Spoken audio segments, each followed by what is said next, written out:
আজকের আলোচনার বিষয় একটু ব্যতিক্রমী ধরনের যেসব সাহিত্যিকরা, বিশেষ করে লেখকরা পুরুষ হওয়া সত্ত্বেও নারী ছদ্মনাম গ্রহণ করেছে তার একটি তালিকা আমি নির্মাণ করার চেষ্টা করেছি। আপনারা দেখবেন যে সেই তালিকায় হয়তো বিখ্যাত কোনো সাহিত্যিক থাকতে পারে, আবার বিখ্যাতর পাশাপাশি হয়তো যারা হয়তো লেখক হিসাবে পরিচিত হলেও হয়তো জনসমাজে হয়তো ততটা আলোড়ন সৃষ্টি করতে পারেনি, সেই রকম সাহিত্যিকও রয়েছে। এবং আমি চেষ্টা করব তাদের বর্ণানুক্রমিকভাবেই আলোচনা, অ থেকে একেবারে শুরু করে হ পর্যন্ত যত সাহিত্যিক আছেন এবং তারা যেসব মহিলা ছদ্মনাম গ্রহণ করেছিলেন এবং হয়তো তারা বিখ্যাত হওয়ার কারণে বা রাতারাতি হয়তো তারা জনপ্রিয় হওয়ার কারণে হয়তো এই ছদ্মনামগুলো গ্রহণ করেছে। আর যাই হোক, আমি আলোচনায় প্রবেশ করছি। এক হচ্ছে অচিন্ত্য কুমার সেনগুপ্ত, যার ছদ্মনাম নিহারিকা দেবী। অন্নদা শঙ্কর রায়, যার ছদ্মনাম হচ্ছে লীলাময় রায়। অমিয় চট্টোপাধ্যায়, যার ছদ্মনাম অনুজা। অরুণ কুমার মুখোপাধ্যায়, যার ছদ্মনাম অরুণ কুমারী রায়। আদিত্য কুমার গঙ্গোপাধ্যায়, যার ছদ্মনাম অন্তত দুটি পাচ্ছে আমরা, হচ্ছে পুষ্পলতা দেবী এবং বনলতা দেবী।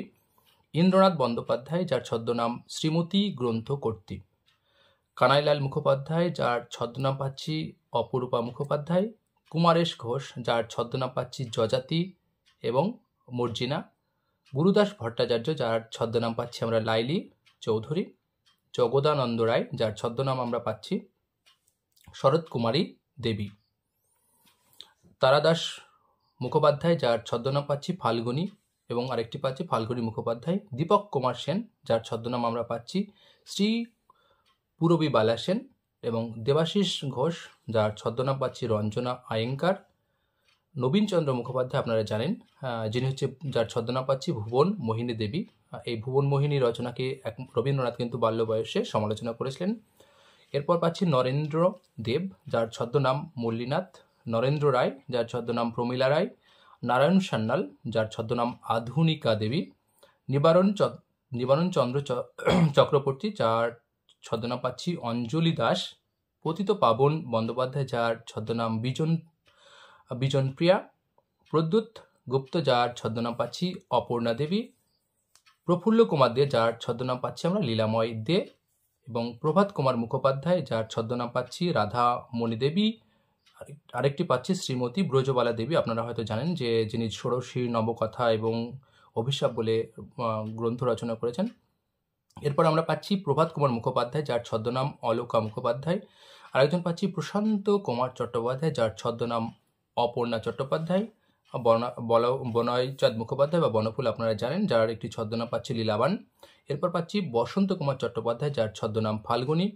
এরপর বাসুদেব মোশেল, যার ছদ্মনাম বিষ্ণুপ্রিয়া। এরপর বিকাশ বসু, যার ছদ্মনাম ঘুমাবতী বসু বা বসুমতী ভট্টাচার্য বা বসুমিত্রা। এরপর বিশ্বনাথ মুখোপাধ্যায়, যার ছদ্মনাম আমরা পাচ্ছি রেখা মুখোপাধ্যায়।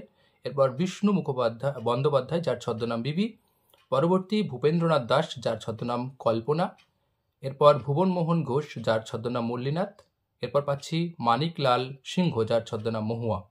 এরপর মুকুল ভৌমিক, যার ছদ্মনাম আমরা পাচ্ছি লোপামুদ্রা। এখানে লোপামুদ্রা অবশ্যই কিন্তু কোনো যে বিখ্যাত শিল্পী নন। এরপর পাচ্ছি রবীন্দ্রনাথ ঠাকুর। আপনারা জানেন রবীন্দ্রনাথ ঠাকুর দুটি অন্তত মহিলা ছদ্মনাম গ্রহণ করেছেন, একটা হচ্ছে শ্রীমতী কনিষ্ঠা, আরেকটা হচ্ছে শ্রীমতী মধ্যমা। এরপর রবীন্দ্রনাথ মৈত্র, যার আপনারা হয়তো জানেন মানময়ী গার্লস স্কুল বলে একটি রচনা আছে, যার ছদ্মনাম পাচ্ছি রাবিয়া খাতুন। এরপর পাওয়া যাচ্ছে রমেন্দ্র রায়, যার ছদ্মনাম শঙ্খমিত্রা। এরপর রামকৃষ্ণ রায়, যার ছদ্মনাম রাজর্ষি রায়। এরপর রামপদ মুখোপাধ্যায়, যার ছদ্মনাম ফাল্গুনী। এরপর রূপময় পাল, যার ছদ্মনাম শ্রীমতী সবিতা পাল। এরপর ললিতানন্দ গুপ্ত, যার ছদ্মনাম অমলা দেবী। এরপর আমরা পাচ্ছি শঙ্করনাথ ভট্টাচার্য, যার ছদ্মনাম পাচ্ছি মনিকা মুখোপাধ্যায়। এরপর আমরা জানি বিখ্যাত কথাশিল্পী শরৎচন্দ্র চট্টোপাধ্যায়, যার তিনটি ছদ্মনাম অন্তত নারী পাওয়া যাচ্ছে। এক হচ্ছে অনিলা দেবী, 2 নম্বর হচ্ছে অনুপমা দেবী, 3 নম্বর হচ্ছে অপরাজিতা দেবী। এরপর আমরা পাচ্ছি শিরিষ চন্দ্র মুখোপাধ্যায়, যার ছদ্মনাম কামদেবী।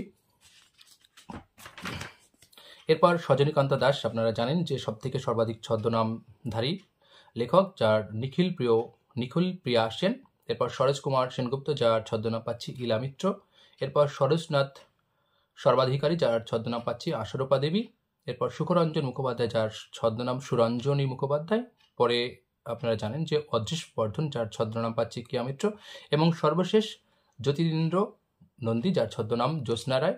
এখানে মোটামুটি আমি 50 জন সাহিত্যিক যারা তাদের রচনার জন্য বা জনপ্রিয় হতে গিয়ে বা হয়তো কখনো কখনো নিজেকে ছদ্মনামের আড়ালে রাখার জন্য মহিলা ছদ্মনাম গ্রহণ করেছেন।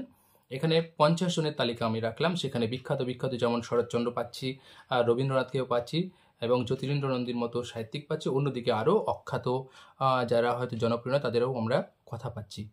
এখানে যেটা বলার সেটা হচ্ছে এই ভিডিওটি বানানোর জন্য মোটামুটি আমাকে অনেকটাই পরিশ্রম করতে হয়েছে। আপনারা দেখছেন যে এক জায়গায় যত খ্যাত এবং অখ্যাত সাহিত্যিক এবং বাছাই করতে হয়েছে তারা মহিলা ছদ্মনাম গ্রহণ করেছেন কি কি। এই ভিডিওটি যদি আপনাদের কোনো উপকারে আসে তাহলে আমার পরিশ্রম সার্থক এবং আপনাদের কাছে আমার অনুরোধ যে আপনারা যতটা পারবেন আমার পাশে থাকবেন, কমেন্ট, সাবস্ক্রাইব করে দেবেন আর যতটা পারবেন অন্যদের কাছে পৌঁছে দেওয়ার জন্য অবশ্যই শেয়ার করবেন।